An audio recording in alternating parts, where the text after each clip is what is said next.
ঘটনাটো মই ৰাতিপুৱা আমাৰ কমিটিৰ এজন সদস্যই ফোন কৰি মোক ক'ল যে আমাৰ গণেশ মন্দিৰত চুৰি হোৱা বুলি। তাৰপাছত সোনকালে গা পা ধুই আহিলোঁ।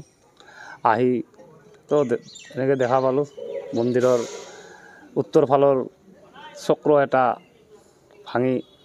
ভাঙা আছে আৰু উত্তৰ ফালৰ দুৱাৰটো খোলা আছে। এনেকৈ তালা কাটা কুটা আছে। এনেকৈ দেখা পালোঁ আৰু কি কিনিছে নিয়াৰ মাজত দেখা পালোঁ গণেশ বাবাৰ মূৰৰ যিটো মুকুট আছিল ৰূপৰ, আৰু এটা চক্ৰ আছিল, আৰু হাতত থকা বাজু ৩-৪টামান।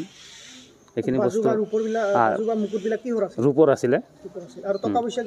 টকা পইচা সেনেকৈ নিয়া নাই, বাকচ ভাঙিছে, তাতে হয়তো অলপ চলপ নিলে নিব পাৰে। বাকচ CC কেমেৰাটো আহি দেখা পাইছোঁ ওলটাই থোৱা আছে, কাটি দিয়া আছে। এখন অনুমান কৰা গৈছে যে চক্ৰটোদি সোমাইছিলে, যিহেতু প্ৰথমে সিটোৱে ভাঙিছে। আৰক্ষী প্ৰশাসন আহিলে, তেওঁলোকে চালে।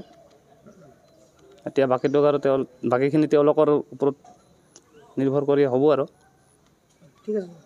যিকোনো খবৰৰ বাবে যোগাযোগ কৰক 7099017330 আৰু 7099017110 নম্বৰত।